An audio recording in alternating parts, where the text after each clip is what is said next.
الذين آمنوا وتواصوا بالصبر وتواصوا بالمرحمة. கண்ணியமிக்க பெரியோர்களே, சகோதரர்களே, அஸ்ஸலாமு அலைக்கும். நான் யாருன்னு சொல்லி உங்கள்கிட்ட இன்ஷா அல்லாஹ் அறிமுகப்படுத்திக்கிறேன். என்னுடைய பேர் முபாரக். ஈரோடு என்னுடைய ஊர். நான் என்னுடைய பகுதி மொஹல்லா ஈரோடு அசோகபுரம் மஜீத கூபா பள்ளிவாசல். அந்த பள்ளிவாசலில் மஜீத் சேவை குழுவுடைய பொறுப்புதாரியாக நான் இருந்துகிட்ருக்கேன்.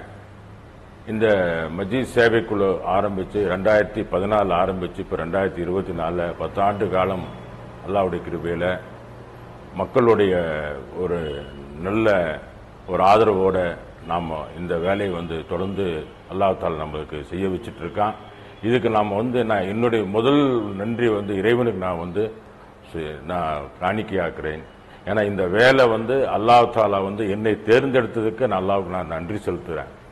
அதுபோக பார்த்தீங்கன்னா இந்த வேலை இன்னைக்கு தமிழ்நாட்டில் பல மாவட்டங்களில் பல பள்ளிகளில் வேலை ஆரம்பித்து தொடர்ந்து நல்ல முறையில் செஞ்சுட்டு இருக்காங்க.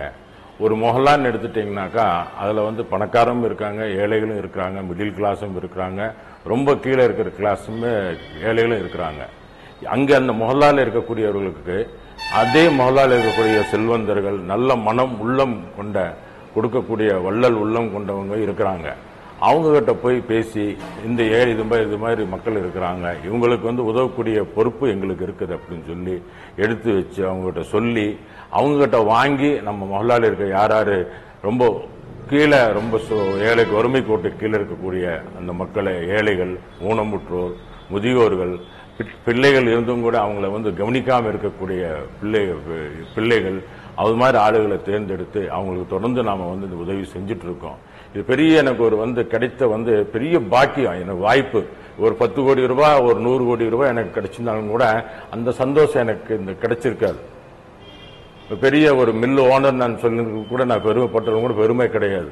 யார் ஆகிறதுக்காக மறுமைக்காக இந்த துன்யாவில் வேலை செஞ்சு, இந்த உலகத்தில் வேலை செஞ்சு நம்ம அந்த மறுமைக்காக தேடுறதுக்காக நம்ம ஏதோ ரசூல் ஸல்லல்லாஹு அலைஹி வஸல்லம் எந்தெந்த உழைப்பெல்லாம் செஞ்சாரோ அதுல இந்த வேலை மஜீத நபீபில வச்சு செஞ்ச அந்த வேலை, இந்த வேலை எனக்கு கிடைச்சது அப்படிங்கிறது தான் எனக்கு கிடைச்ச ஒரு மிகப்பெரிய பாக்கியம். அதனால யாரும் இதுல பயப்படணுங்கிறது இல்லை.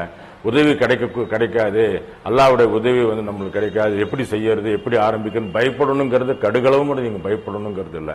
ஏன்னா என்னுடைய அனுபவத்தை உங்ககிட்ட நான் எடுத்து சொல்றேன். அல்லாஹ்வுடைய கிருபையில பாருங்க, சையத் இப்ராஹிம் ஹஜ்ஜார் நம்ம பள்ளியில் ஆரம்பிச்சாரு, கணக்கெடுத்தாங்க. அல்லாஹ்வுடைய கிருபையில இன்னைக்கு 10 வருஷம் ஓடிடுச்சு. இந்த மஜீத் சேவைக்குள்ள உணவு மட்டும் நம்ம உணவு கிட்டு மட்டும் கொடுக்கறது மட்டும் வேலை இல்லை. இன்னைக்கு அந்த பள்ளியை என்னோட கையில அல்லாஹ் தாலா கொடுத்துட்டாங்க. பள்ளி என்னோட கையில கொடுத்துட்டாங்க. அதோட பள்ளியோட நிர்வாகம் இன்னைக்கு ரம்ஜான் மாசம் பூரா கஞ்சி இந்த மாசத்தோட பண வசூல், கஞ்சியோடைய செலவினங்கள், அது பணம் அவங்களுக்கு பட்வாடா கொடுக்கறது பொறுப்பு அல்லாஹ் தாலா எனக்கு அந்த பள்ளி எம்எஸ்கே மூலியமா கிடைச்சிருச்சு. அந்த பள்ளிக்கு என்னென்ன தேவைகள், பொருள் தேவையோ அதெல்லாம் என்னுடைய மூலியமா வாங்கி கொடுக்குற அளவுக்கு அல்லாஹ் தாலா என்னை ஆக்கிட்டான். யாருக்காச்சும் ஒரு மருத்துவ உதவி, கல்வி உதவி, மெடிக்கல், இந்த உடல்நிலை சரியில்லாதவங்க, இது மாதிரி யாராச்சும் ஒரு உதவி கேட்டா பள்ளியில ஜும்மா அன்னைக்கு ஏலான் பண்ணி அப்பத்துக்கு அப்ப வாங்கி கொடுக்கிற அளவுக்கு அல்லாஹ் தாலா இந்த எம்எஸ்கே மூலியமா நம்மளுக்கு மக்கள் என்ற மேல ஒரு நம்பிக்கை வச்சுட்டாங்க. அது நம்மளுக்கு எனக்கு கிடைத்த ஒரு பெரிய ஒரு பாக்கியம். நான் ரொம்ப அல்லாஹ்வுக்கு நான் ரொம்ப ரொம்ப ரொம்ப ரொம்ப ரொம்ப ரொம்ப நன்றி செலுத்துறேன். நான் அல்லாஹ் தாலா யாரும் நீங்க பயப்படணுங்கல்ல, இந்தந்த முஹல்லால இந்த வேலை நடக்காம இருக்குதோ அல்லாஹ்வுடைய கிருபையில நீங்க சீக்கிரம் ஆரம்பிச்சு அந்த முஹல்லால இருக்கக்கூடிய மக்கள், நம்ம சாப்பிடுறோம் 3 நேரம், நம்ம சாப்பிட்டு மிச்சம் பண்ணிடுறோம், அது தூக்கி வேஸ்ட் பண்ணிடுறோம். ஆனா இன்னைக்கு பாத்தீங்கன்னா ரொம்ப பேர் உணவு, ஒரு நேரம் உணவும் கூட இல்லாம தவிச்சிட்டு இருக்காங்க. அவங்களுக்கு நாம தேடி கண்டுபிடிச்சு நம்மளுடைய பணத்துல அவங்களுக்கு அவங்களோட தேவைகளையும் பூர்த்தி பண்ணணும். அதுதான் எல்லாத்துடைய துவாமாவும் இருக்குது. இன்னைக்கு பாருங்க, இன்னைக்கு பாலஸ்தீனத்துல பாத்தீங்கன்னா தண்ணி குடிச்சு சஹாத் பண்றாங்க, தண்ணி குடிச்சிட்டு இஃப்தார் பண்றாங்க. ஆனா இன்னொரு பகுதியில் பாத்தீங்கன்னா துபாயில, சவுதி அரேபியால பாத்தீங்கன்னா பெரிய முன்னாடி ஒரு பெரிய பாசன் போட்டு ஆட்டு இறைச்சியும் கோழி இறைச்சி வச்சு சாப்பிட்டுட்டு சஹார் இஃப்தார் பண்ணிட்டு இருக்காங்க. அந்த மக்களுக்கு போய் சேராம இருக்குது.